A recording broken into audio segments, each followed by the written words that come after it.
Olá, caros amigos que agora acompanham a programação da TV Candidez.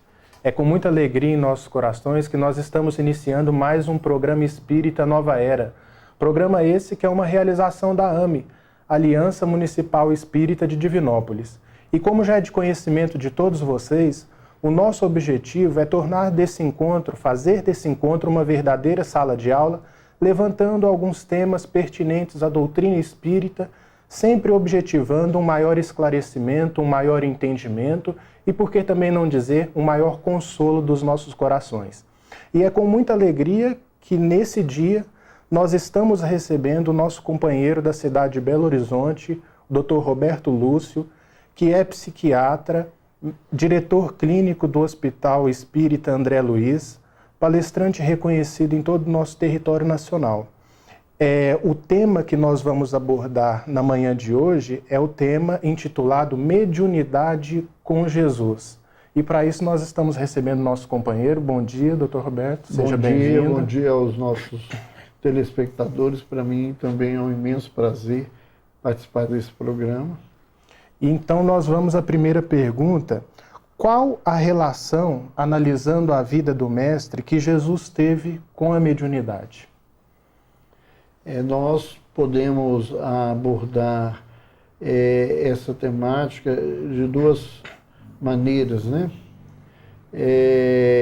Algumas vezes a gente levanta a questão da mediunidade simplesmente como o contato com o mundo espiritual e algumas pessoas nos questionam colocando Jesus no enfoque diferenciado, se ele seria realmente um medianeiro, ou se o que ele trazia era simplesmente uma propriedade do seu espírito.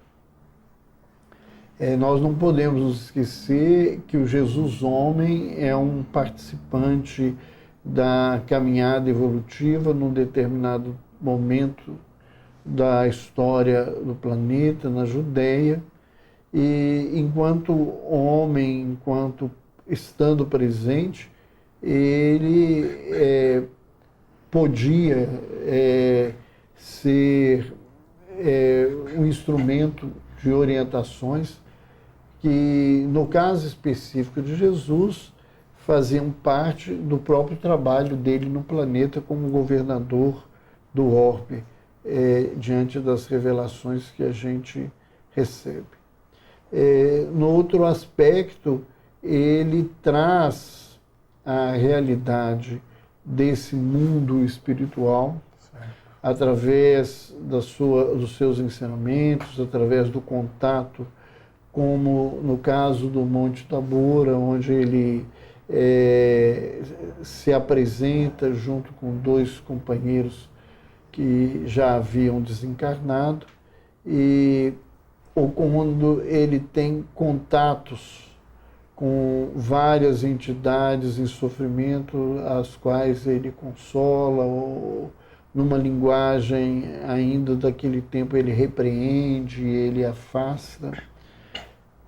Então, todo esse contexto abre um campo para o homem dessa realidade espiritual, e nós podemos dizer que Jesus faz com que a mediunidade ela seja realidade de uma maneira mais nobre, de uma maneira divina, aplicando esses recursos que ele busca em si mesmo e na natureza do planeta e na vibração de uma pleiade que trabalha com ele para poder servir aos homens como instrumento de crescimento e transformação. Interessante essa sua colocação, e interessante também colocar para os nossos telespectadores observar a conotação de milagre que esses acontecimentos marcados pela mediunidade de Jesus deixou na interpretação da teologia tradicional. Mas esses feitos de Jesus não tem nada de miraculoso ou de sobrenatural, não é isso? Nós entendemos A doutrina espírita nos explica, o livro A Gênese, que faz parte da codificação do Espiritismo, ele nos mostra com clareza que aquilo que os homens entendem como milagres são feitos dentro de uma característica que muitas vezes a nossa ignorância ainda não consegue compreender, e que não tem, na verdade, esse contexto de desrespeito à lei.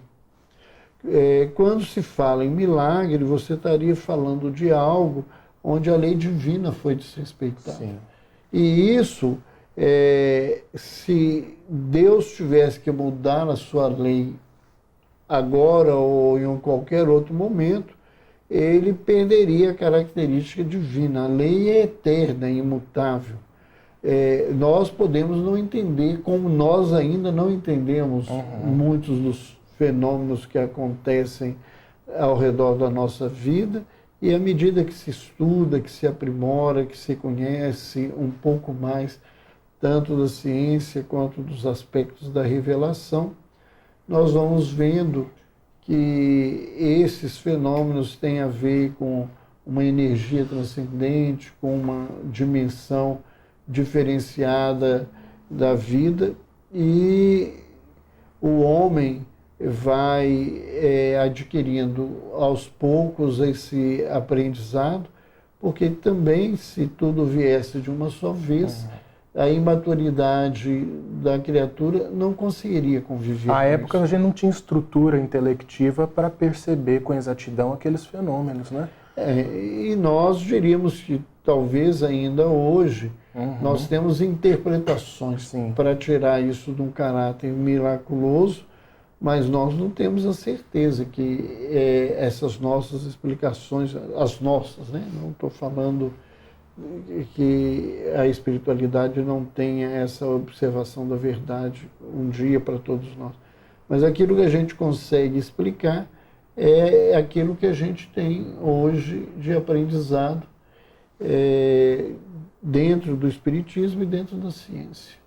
Para você que agora ligou o seu televisor ou então está mudando de canal, a nossa TV Candidez de hoje está apresentando o programa Espírita Nova Era, e o tema da manhã de hoje é Mediunidade com Jesus. E quem está conversando conosco é o nosso amigo e irmão Roberto Lúcio. Roberto, Emmanuel, no livro Mediunidade e Sintonia, coloca que tudo na vida é afinidade e comunhão sob leis magnéticas que presidem os fenômenos. Você poderia explicar do que se trata esse magnetismo e qual a relação dele com a moral do médium?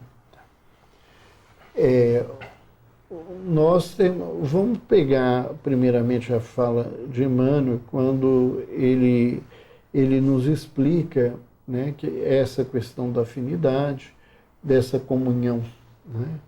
Nós estamos mergulhados no mar de ondas de pensamentos. Pode parecer estranho a alguns telespectadores que não estudam a doutrina, mas como é que é isso? Né? Nós estamos aqui mergulhados no mar de ondas sonoras. Sim. E nós dois estamos nos ouvindo. Mas se a gente ligasse aqui um rádio numa determinada sintonia, a gente ia captar uma onda que está aqui presente, que no momento nós não estamos escutando. Sim.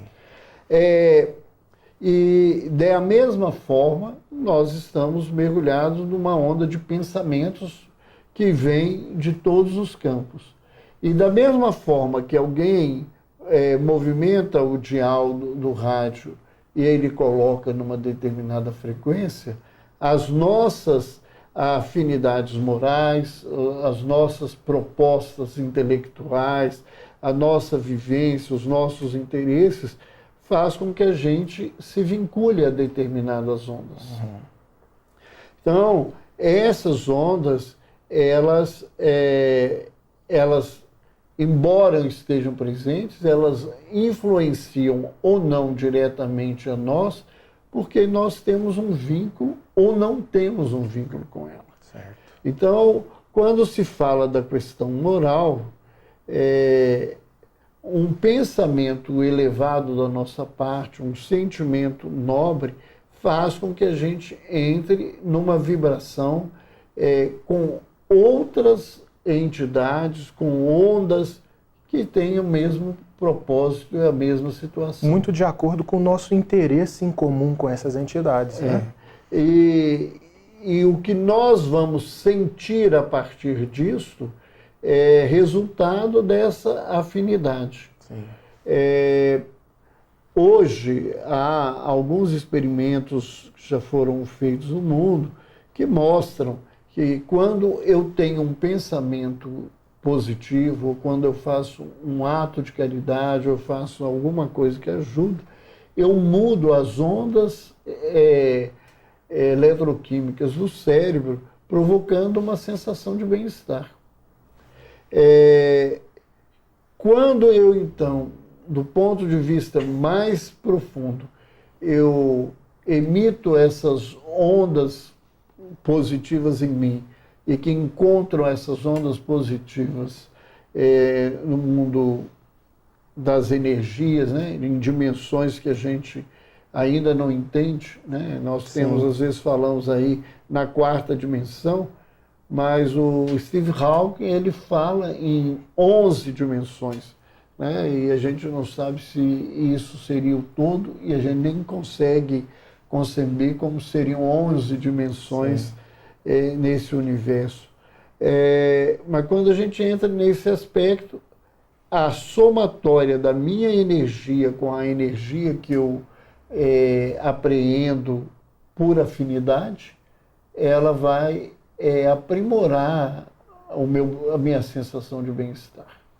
Da mesma forma, se esse pensamento meu for negativo, se esse pensamento meu passar por uma situação de imensa dificuldade, eu vou entrar em contato com essas vibrações espirituais negativas. A recepção dessas ondas, ela é concordante com a emissão delas, né? Vem em acordo com essas emissões.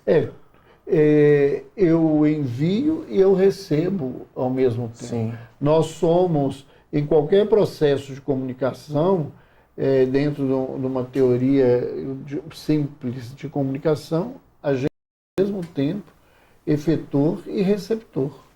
Né? Então, quando eu envio isso, eu auxilio alguém, que amplio a sensação de bem-estar de alguém que está emitindo essa onda. Sim. Como a onda que ele me traz também vai aumentar essa capacidade.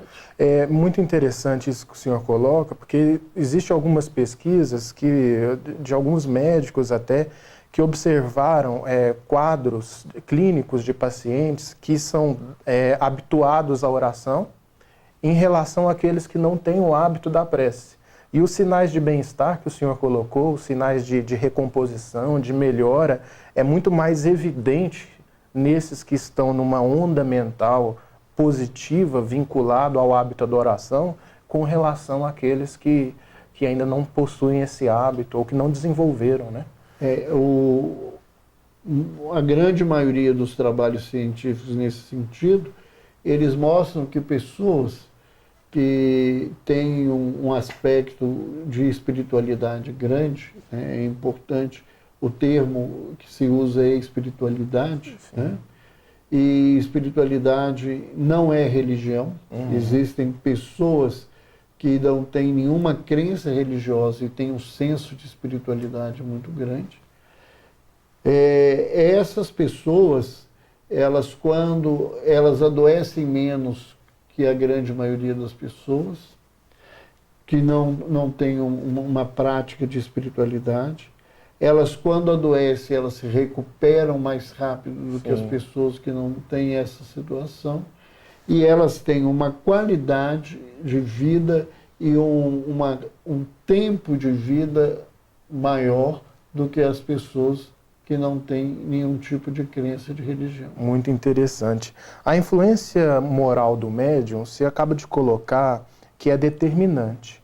Agora, qual é a importância do estudo no exercício da mediunidade com Jesus? Olha, a gente a mediunidade, nesse contexto de entrelaçamento, né, ela é uma sensibilidade que facilita esse entrelaçamento, o estudo, né, o aprendizado de como esse mecanismo pode se dar e o que você pode fazer para auxiliar esse mecanismo, ele certamente vai fazer com que essa mediunidade caminhe ou não com essa expressão que a gente usa muito e talvez as pessoas que são telespectadores e não conhecem a doutrina. Sim. O que é mediunidade com Jesus, né? Mediunidade com Jesus, dentro daquilo que eu consigo conceber, de tudo que eu estudei, é uma mediunidade onde as bases do amor são o princípio que rege esse encontro, onde a mediunidade ela é exercida para auxílio, para o bem geral daqueles que participam da situação. Então, nós temos a mediunidade, ela não é uma propriedade da doutrina espírita, né?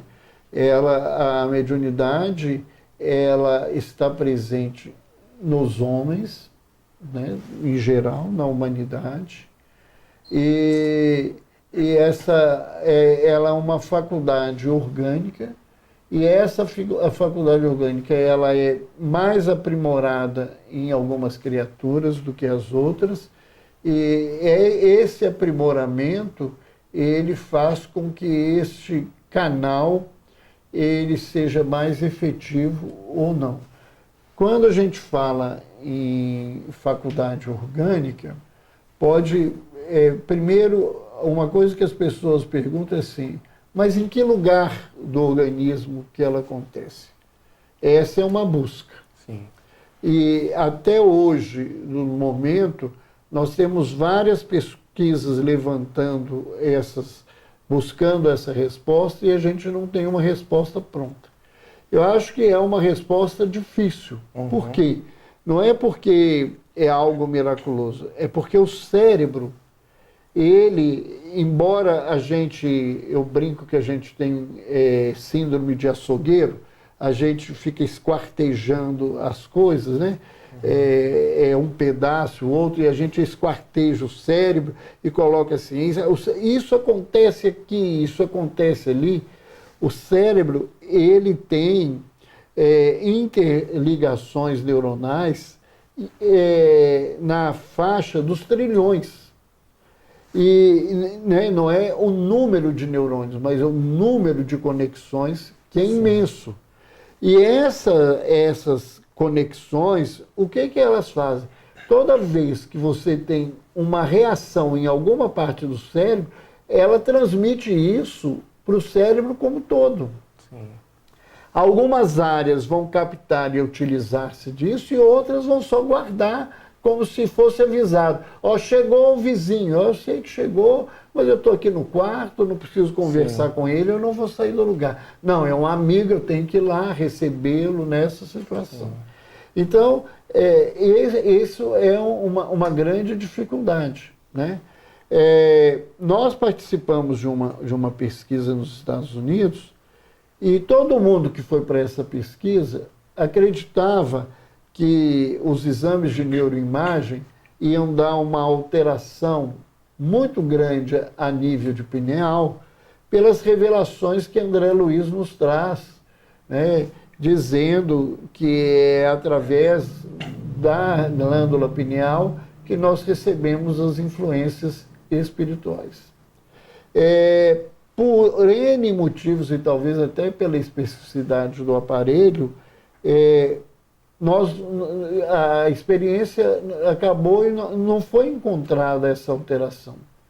Sim. O que eles encontraram diferente, que foi o móvel da publicação, que a comunidade científica recebeu essa pesquisa, é que os exames, eles traziam uma psicografia que foi avaliada e um escrito do médium que foi avaliado, do próprio médium. Sim.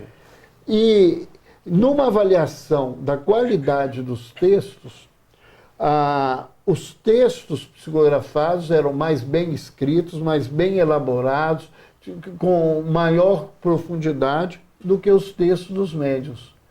Só que nós temos uma área na região pré-frontal, que é a área da criatividade. Quando você escreve, quando nós estamos falando, eu estou desenvolvendo... Ela é ativada. Ela é ativada. E no fenômeno mediúnico, ela ficou sem ativação, ou com uma redução imensa da ativação. Então, a questão era essa: como é que textos mais bem elaborados, mais bem estruturados, né, até escritos em outras línguas, esses textos não tinham a participação da criatividade? Ela se reduz, né? Aqui. Dentro da nossa observação como espírita, porque o texto não era uma produção Sim. dos médios, mas os pesquisadores que não são espíritas, espiritualistas, eles não têm essa resposta, mas esse fenômeno chamou a atenção deles. Então, o orgânico existe, né? Nós não podemos esquecer disso. Só que, da mesma forma, aí lembrando uma linguagem do Evangelho, né? Quando Jesus disse assim: cuidai, né, para que os vossos olhos não sejam trevas, porque senão quão grande trevas verás através deles, né? Ou seja, a forma como eu vejo o mundo, ela tem um contexto moral. Se eu sou uma pessoa desonesta e vejo alguém dentro de uma loja, do lado de um caixa, eu vou pensar assim: ó, o povo ali tem que tomar cuidado. A coisa ali, esse cara está ali roubando. Se eu sou um trabalhador, eu vou pensar assim: olha, aquele cara ali deve estar tomando conta daquele caixa o dia inteiro, coitado, em pé, naquela coisa. Então, a questão moral, ela vai influenciar, porque ela vai fazer com que a minha abordagem seja uma abordagem diferente. A gente está caminhando para os minutinhos finais do nosso programa e tem uma pergunta que me remete a uma resposta anterior que o senhor deu, falando da questão das emissões e que aquilo que a gente recebe é correspondente àquilo que a gente emite. Aí eu te pergunto, qual é o meio eficaz de nós evitarmos as oscilações dessa emissão de onda? Porque oscila muito na nossa vida cotidiana. A gente pode estar bem de manhã, mal à noite, emitindo ondas diferenciadas. Como a gente pode obter um êxito no exercício da mediunidade mantendo um certo padrão, a fim de que a nossa faculdade seja bem exercida dentro e fora da casa espírita? Olha, isso envolve esforço, persistência, né? E tenacidade na busca do bem. Sim. Há muitos exercícios que nós precisamos aprender, e o ocidental, por exemplo, não sabe lidar muito com meditação, que fazem e facilitam que a gente tenha um padrão vibratório mais positivo, mais adequado nesse contexto.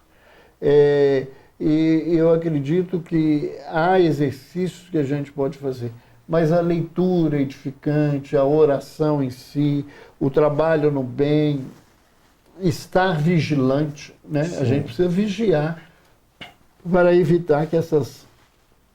Não que elas vão deixar de existir, mas para que elas sejam menos intensas e menos frequentes. Para que as quedas não sejam tão drásticas, né? Agora, elas acontecem todos os dias. Manuel Filomeno é claro em dizer para a gente, né, que a obsessão simples é uma parasitose comum, ou seja, o mundo inteiro vive essa situação. Certo. Por quê? Porque nós oscilamos essas vibrações e nos colocamos em ressonância com vibrações inferiores. Com certeza. Nós agradecemos os seus esclarecimentos. Muito obrigado pela sua participação, Dr. Roberto. Eu que agradeço aí a oportunidade. Agradecemos também a audiência dos nossos telespectadores. Lembrando que o nosso programa vai ao ar todos os sábados, às 9h30 da manhã, com uma reprise às terças-feiras, às 7 horas da manhã. Nós aguardamos vocês no nosso próximo encontro. Até lá e muita paz.